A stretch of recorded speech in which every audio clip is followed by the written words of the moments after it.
started dominating the rest of the world. You know what Roger Bacon said? They thought it is the Christian religion through which they conquered the world. So Roger Bacon said, yes, Bible is good, but gunpowder is also not bad. The whole American continent was overrun by guns, germs and steel. There is a very good book for the students I can recommend with this title, which was selected best book of that year. Guns, germs and steel. But during the early phase of the tremendous growth, science was divided into a large number of various disciplines like physics, chemistry, bioscience and so on.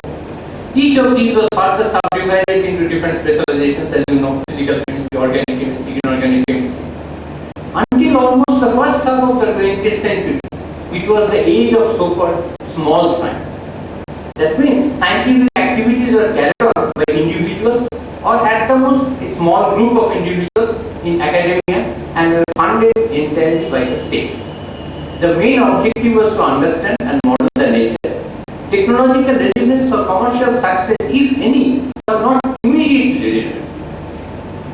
As you know, in 1840s, when Michael Faraday demonstrated electromagnetic induction to the Queen and her ministers, no one appreciated it. They even wondered, what good is this?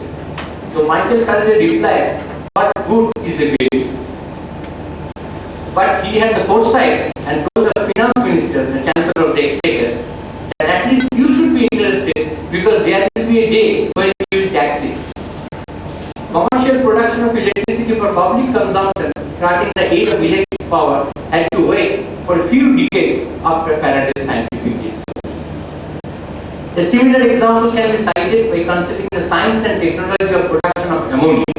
The setup, in fact, is still preserved outside the building at University of Karlsruhe, which can be seen, and I am personally sitting.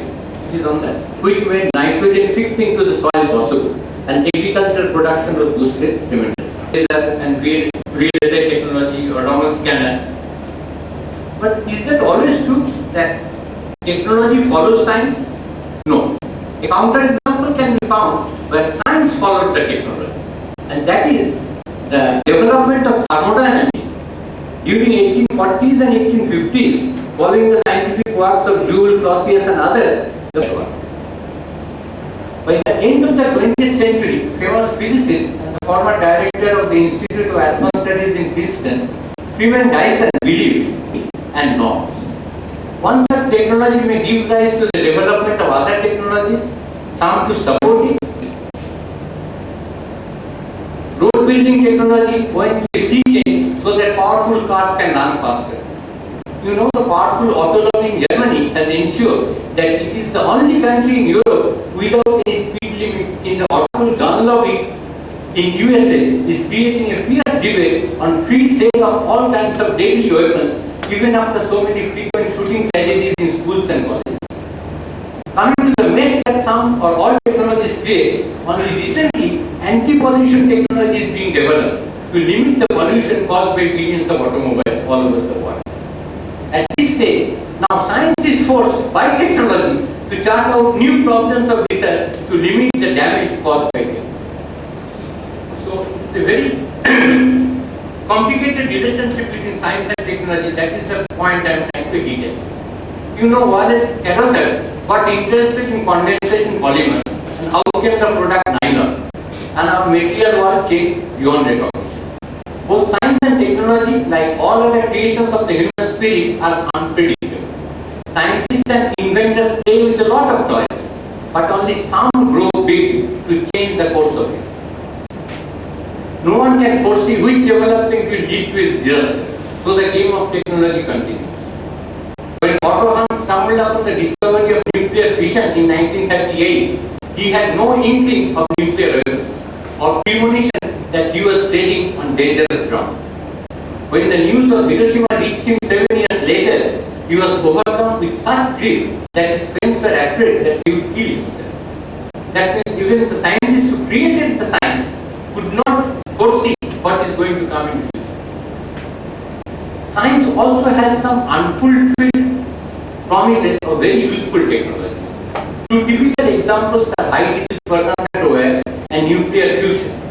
There was intense initially intense international competition and then even cooperation to succeed in producing these technologies, which will revolutionize the generation and transmission of electricity.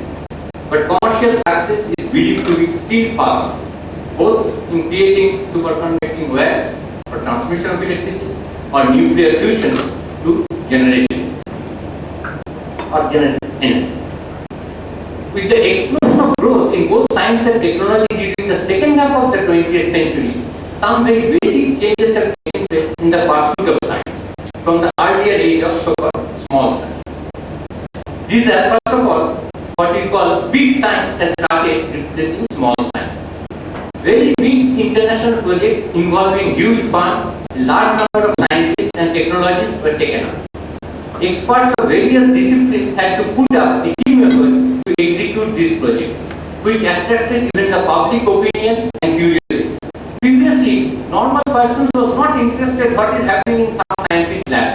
But when large hadron collider results were coming, when Anandwada Patrika, this was the main headline. As I said, large hadron collider at CERN or human genome project and some space projects are typical examples in this category. Besides the main goal, a lot of progress in related fields of both science and technology is achieved while carrying out these projects. In fact, in CERN, when Carlo Rubio was given the Nobel Prize, an electrical engineer was also given the Nobel Prize. He was not a scientist. Because there, it is very difficult to distinguish what is the scientist's contribution and what is the technologist's contribution towards the success of the entire project.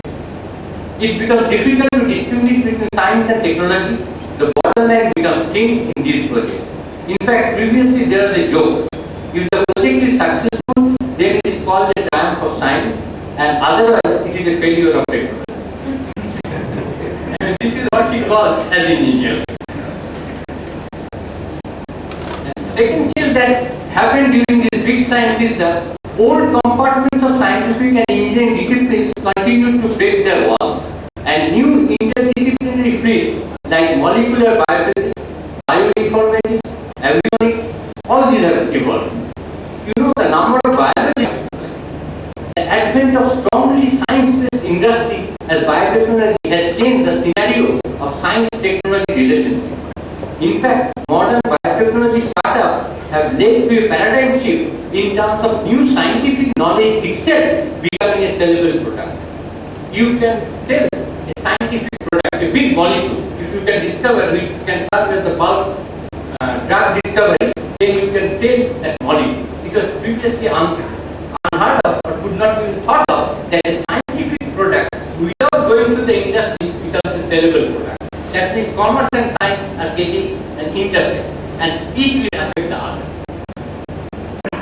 Like in all other human endeavors, bias, history, fact and fashion play their due roles in both science and technology.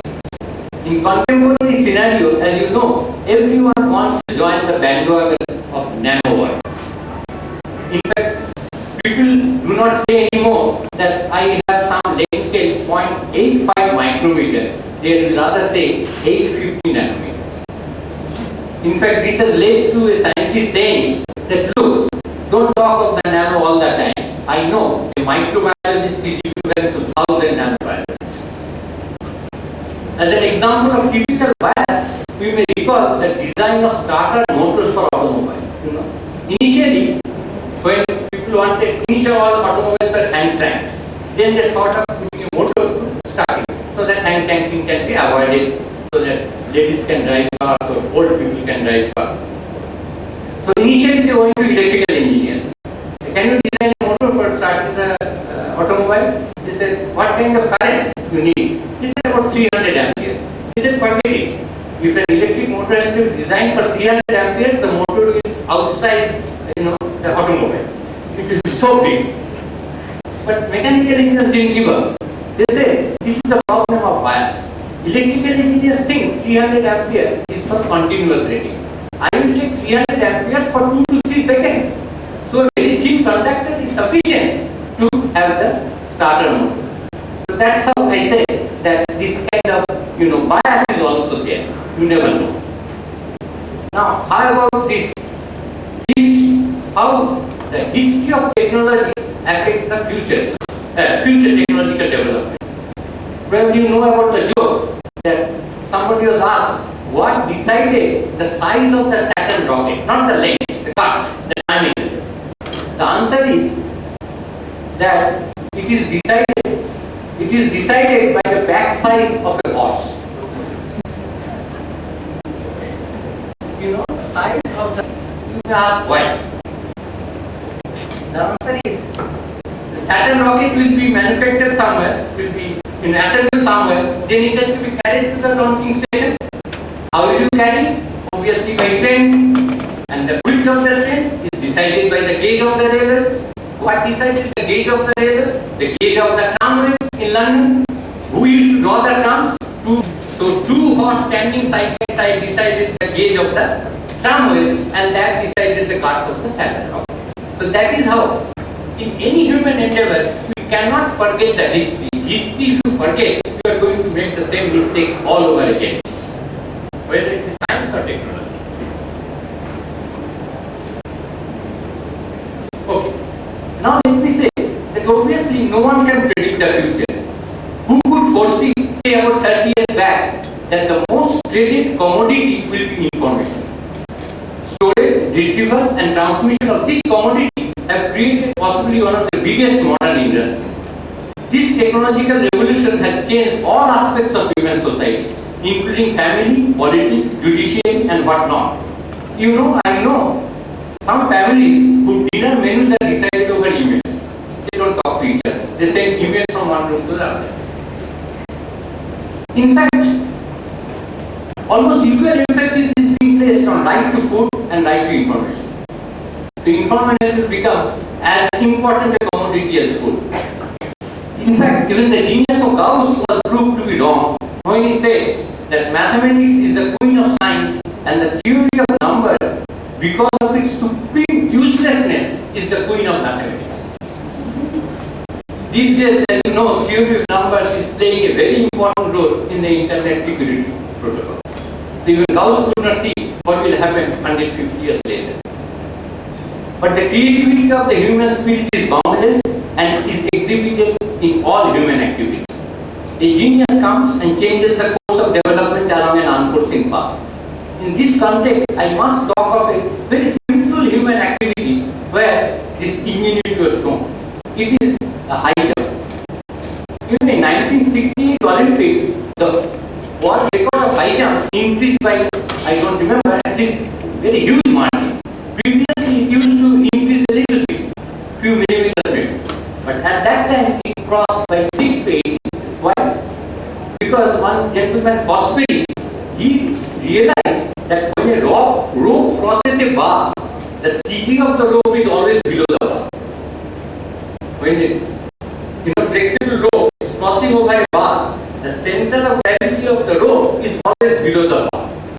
So he said that instead of scissor style, where the CG of the human being had to be raised over the bar, it is a lot of energy.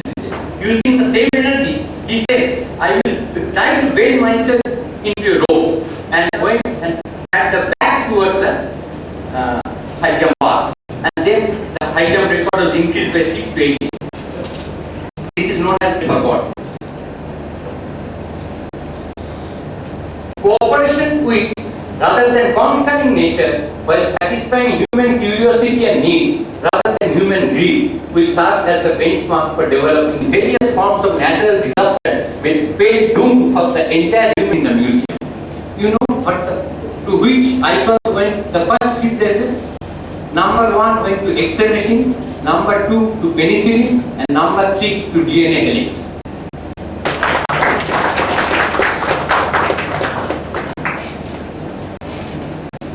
Thank you, sir. Possibly one day will be few of us will try to make a kind of erudition. It's so accomplished and so subtle and humble manner that this is a kind of watershed of teaching. From Euler to Gauss to the subtlety of power, the command structure that controls science and technology, the commodification of science and technology, our incremental reach for achievement in terms of worldly matters are so, encapsulated in just 20 odd minutes and possibly so succinct a manner that we cannot always replicate such things. It's a huge ability. That's why sometimes in my classroom I say that most of us are resource persons. Very few of us are teachers. Thank you, sir, for teaching us in our trajectory.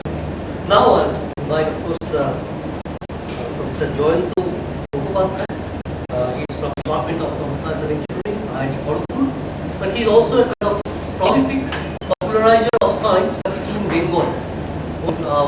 7-8 years out, he's trying ceaselessly to promote science and promote science in a language understood by this particular geographical area of eastern part of India and Bangladesh. So this kind of ways come down to us in much more lucid, representative forms. We expect a lot from him, Professor. Professor Mallik. And I'm really after this talk, I can say that